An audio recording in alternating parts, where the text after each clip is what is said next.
From Australia, this is the Wireless Institute of Australia with the weekly news service. This broadcast is in text, audio and video and is accessed on WIA.org.au. And from downtown Jimboomba, I'm Graham, VK1WIA. Acma have been busy and sending out updates not only on their recent close to $650 million windfall from spectrum sales, but also with ICT Day. Hosted by the ITU, ICT Day aims to encourage more girls and young women to pursue STEM education and work in STEM careers, engage the community and promote collaboration through partnerships. This year, Acma celebrated their colleagues who are inspiring the next generation of young women to pursue education and careers in ICT. In the other media release from Acma regarding the sales of the 5G or the fifth generation mobile telecommunications 26 GHz spectrum. And remember, 5G will now be on both 26 GHz and 3 gigs. 3 gigs will give your mobile a wider airage coverage, where the 26 gig will cover uni campuses, shopping centres, etc. Small area footprints, but will give you mind-blowing download speeds. It reeled in $648 million. Doug, VK2XLJ, who also sent National News a copy of the Acma release, notes that licences won at auction will come into force later this year for a 15-year term ending in 2036. Now, VK2CPR, our director Phil with Board Talk. Following is a report on the Acma 5-year spectrum outlook from our excellent Spectrum Committee. One of the ways that Acma determines its work priorities and items is through a rolling 5-year program.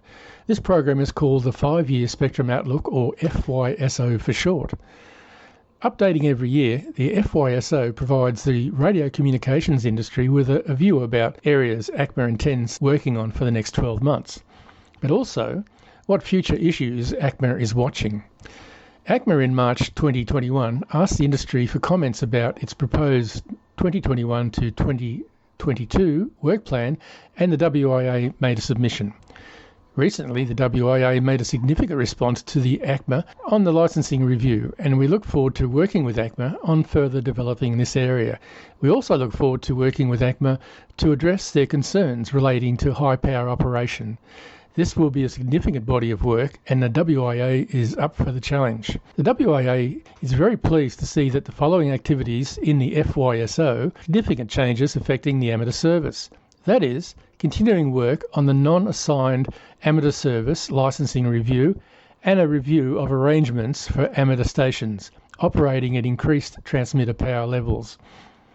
The other areas of consideration that the WIA is seeking Acma to put forward, finding a new way for the amateur service to collaborate with Acma on relevant revisions to the amateur syllabus, seeking a review of the effectiveness of the amateur service examination system in light of the lack of growth of recently licensed operators in Australia, particularly through 2020 under COVID when compared to other countries. The extension of operating privileges for standard licensees to include access to the 50 to 52 MHz band. Review of the defined usage of the 7.1 to the 7.2 MHz area of the 40 metre band to move it to a primary status for amateur radio operators in VK, noting this is the case around the world. And consideration of increased frequency agility by amateur operators when dealing with over-the-horizon radar systems and their interference from foreign sources, especially in the high-frequency spectrum.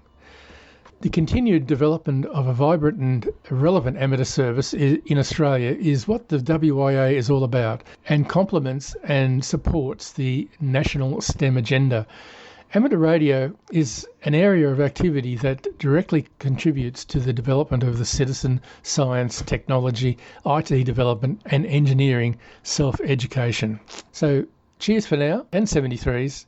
This is Phil, VK2CPR. Now, international news with Jason, VK2LAW. Hello.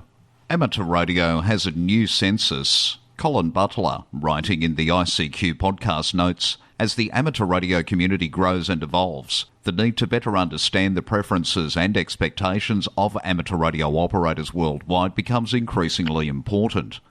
Inspired by the new licensees joining the amateur radio ranks and the seasoned ones who continue to believe in its value, hamcensus.org has invited all hams to take part in a unique survey.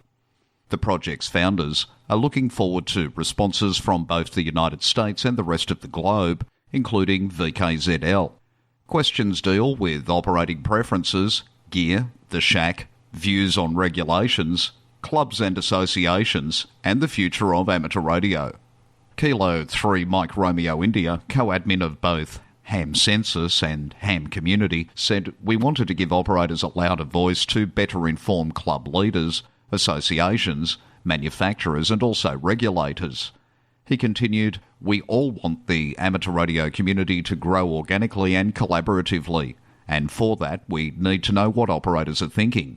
K3MRI and his team are counting on operators, clubs, organisations and even ham-related businesses to spread the word, ensuring there's a large sample of respondents of all ages, all interests and all nationalities. Ham Census is in 6 parts, runs year-round, delivering constantly updated results. The only caveat is that, though it's absolutely free for all to take and use, only those who complete all 6 parts of the census have access to the full results." In Region 1 at the recent RSGB AGM, they awarded the Lewis Varney Cup for advances in space communications to Dave Crump, Golf 8, Golf Kilo Quebec, who accepted as chair of the British Amateur Television Club. His leadership of the BATC community, both in the UK and overseas, has been instrumental in enabling the QO100 satellite wideband transponder to be fully utilised, with many new DATV systems being developed since the launch of the spacecraft. The award acknowledges the exciting and significant contributions made by many members of the BATC, both in terms of software and hardware. The Cup is named in honour of R. Louis Varney, Golf 5 Romeo Victor, who invented the world-famous G5RV antenna. He passed away at age 89 in the year 2000. Electronic voting for the 2021 South African Radio League AGM motions have been successfully implemented. Very easy instructions where members were electronically able to vote for each motion with a simple yes or no or abstain.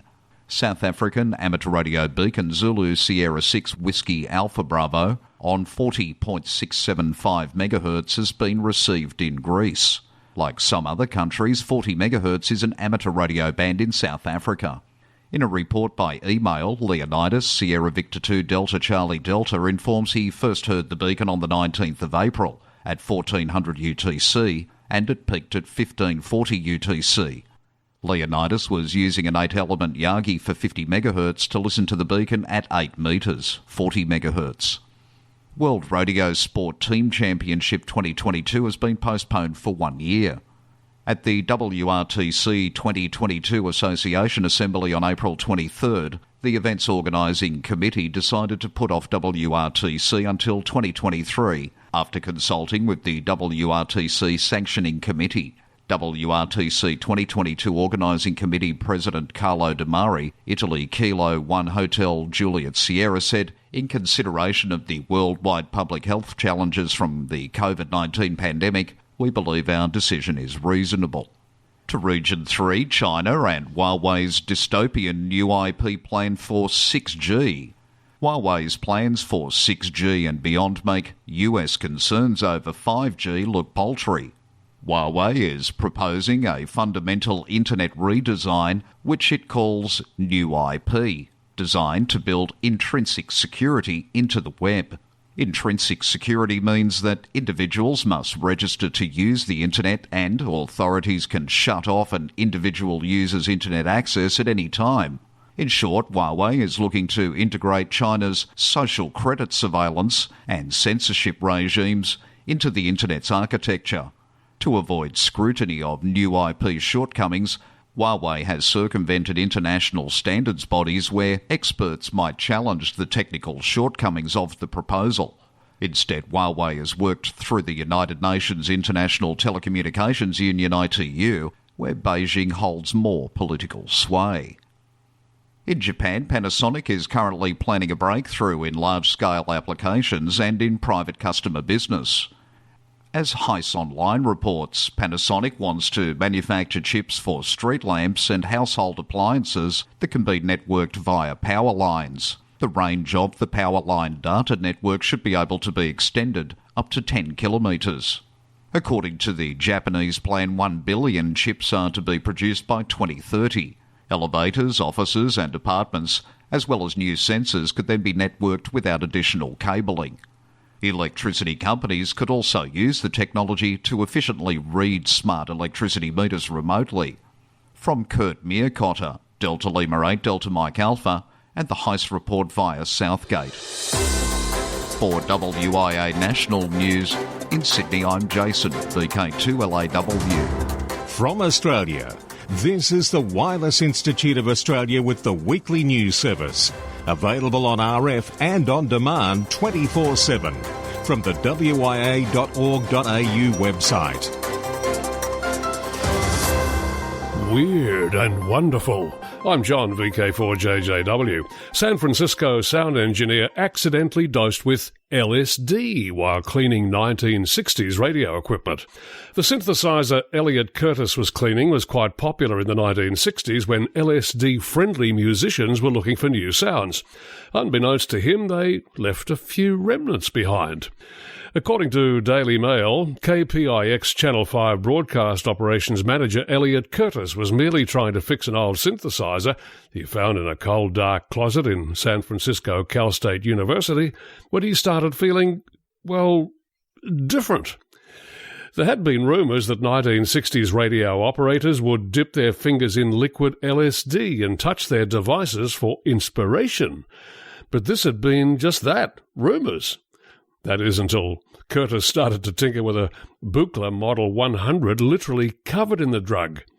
After he removed a module to clean crust or crystalline residue that bothered him, the substance seemed to dissolve in his hand and began to alter his perspective. I felt like I was tripping on LSD, said Curtis, who began noticing a weird tingling sensation 45 minutes later. Little did Curtis know that the damp, lightless conditions had provided the perfect environment for the lysergic acid to retain its potency, even half a century later. He then tripped for 9 straight hours. Coincidentally, Albert Hofmann, who first synthesized the substance in 1943, accidentally dosed himself with the drug in this manner as well.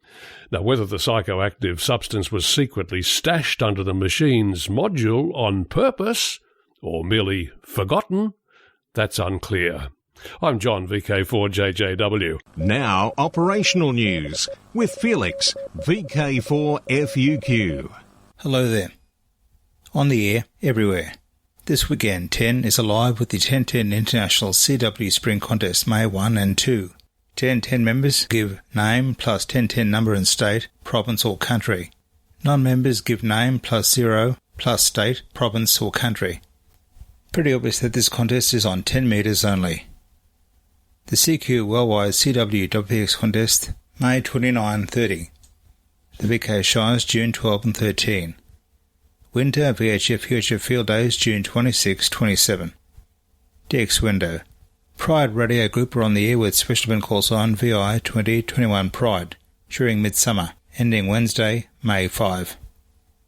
The RAF is flying high to celebrate its 100 years, which took place back on March 31. The Royal Australian Air Force call signs are VI 100AF March 1, finishing activity this month on May 29. Then VK 100AF March 1 to 31 August. GB5 LIB Guernsey Amateur Radio Special Event. Members of the Society GARS will activate the special event call sign GB5 LIB between May 8th and 14 May on all modes and bands from 160 to 10 metres. Some satellite operation is likely too, including QO100. The station will be on the air to celebrate the 76th anniversary of the liberation of the islands in the Bulwark of Guernsey. JW1I is the club call sign for the meteorological station on Bear Island. EU027, Svalbard. The operator is Erling, JW/LB2PG, who is expected to stay there until the 15th of May. QSL via the Bureau. Members of the Association of Radio Amateur of the Mexican Republic will activate 3 special call signs to celebrate their club's 61st anniversary. Look for 61A, 62A and 63A to be active until May 16. Activity will be on 160 to 6 metres on all modes and the satellites. Radio Club to honour crew of lost submarine. Colin Butler, writing in the ICQ podcast, tells how a submarine, USS Squalus, sank in the Gulf of Maine on the 23rd of May 1939. 26 of its crew were lost, but, miraculously, 33 others were saved. The Maine Ham Radio Society will be honouring the Squalus and its crew with the special Remember the Squalus event on the amateur radio airwaves on the 82nd anniversary of this tragic accident. That is Sunday, 23 May, using call sign W1S.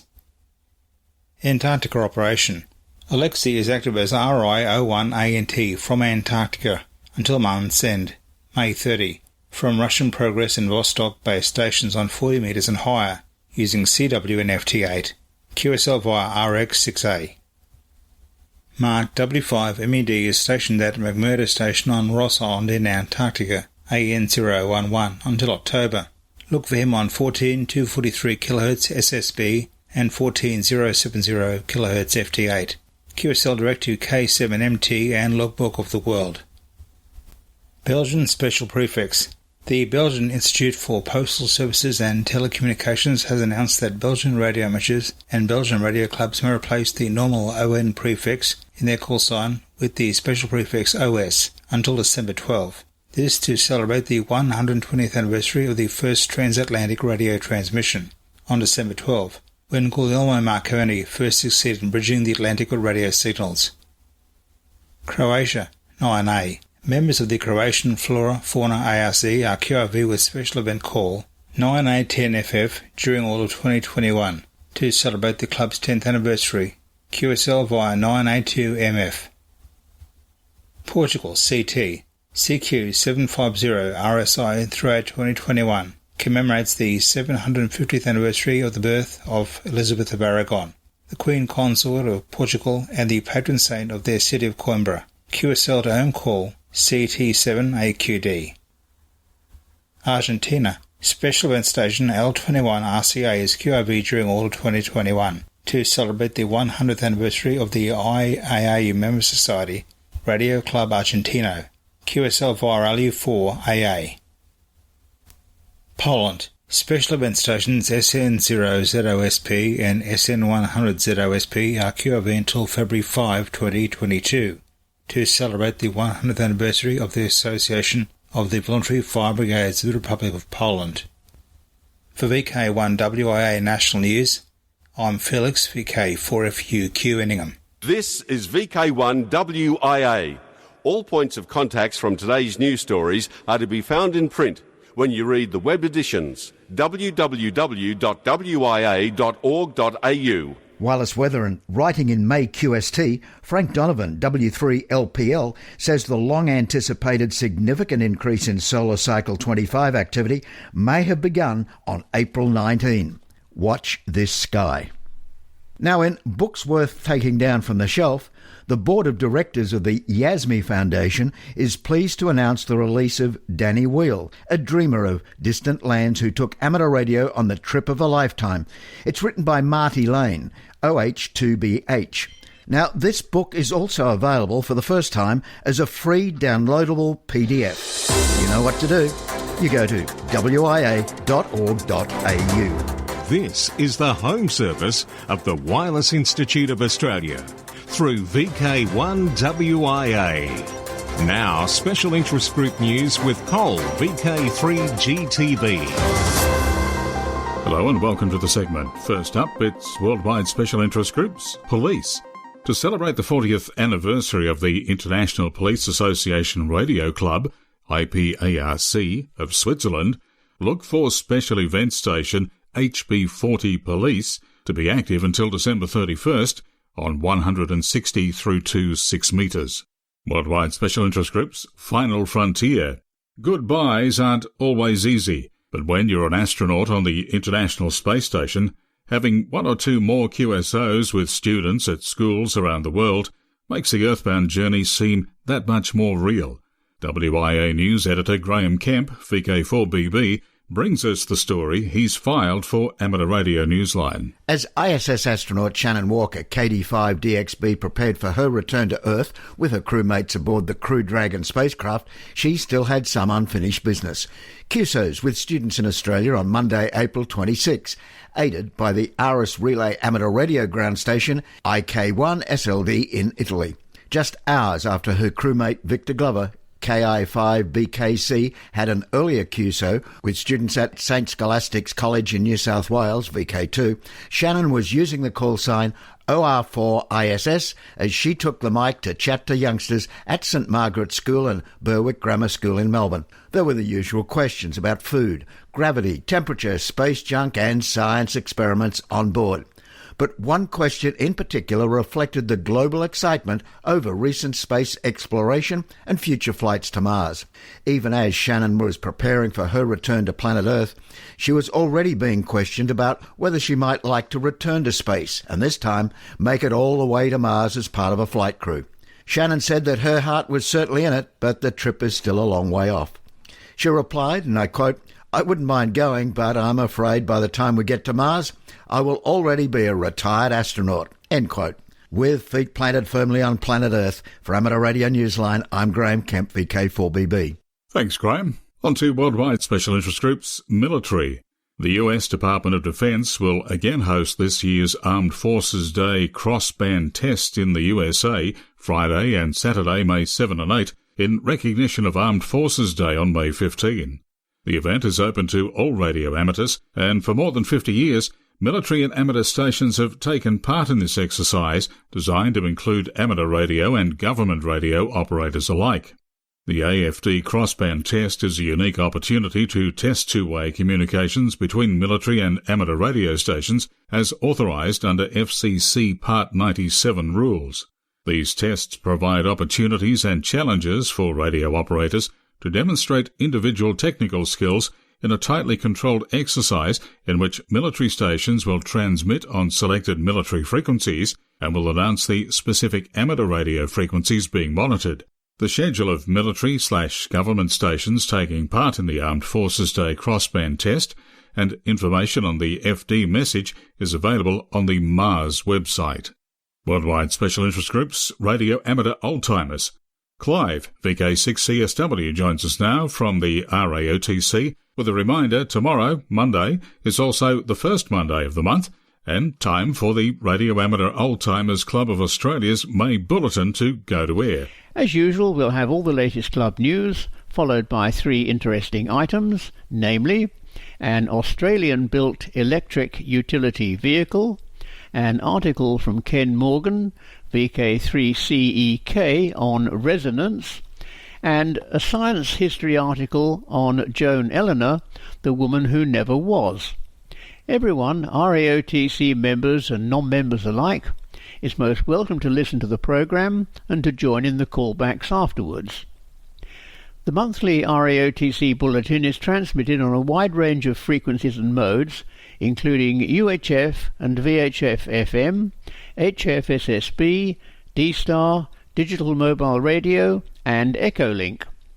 But full details of all transmissions, times and modes can be found on the RAOTC website at www.raotc.org.au or simply Google RAOTC broadcasts. If none of the transmission times suit you, you can download the audio file at any time from today from the RAOTC website. If you do listen this way, a brief feedback comment would be appreciated. Members and friends of the RAOTC in Perth are reminded that the next lunchtime meeting at the Bayswater Hotel is on Tuesday, May the 11th, and you'll be pleased to know that the buffet is back on. Once again, tune in tomorrow for the May RAOTC Bulletin, and don't forget to join in the callbacks afterwards. 7-3 from Clive, VK6CSW. Thanks, Clive. Now it's Worldwide Special Interest Group's Radio Scouting. An 8-year-old Cub Scout from Montour County in the US state of Pennsylvania has become the youngest licensed ham radio operator in the county. claiming the title away from his friend who claimed it last year. Vincent Kaler, a third-grade student at Liberty Valley Intermediate School, earlier last month passed his FCC Amateur Radio Operator Technician Licence Certificate exam, pulling the milestone away from Abby Smith.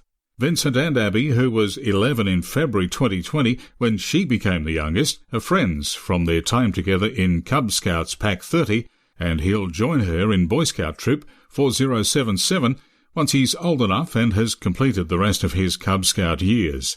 Vincent said he loves how you can basically talk to anyone in the world.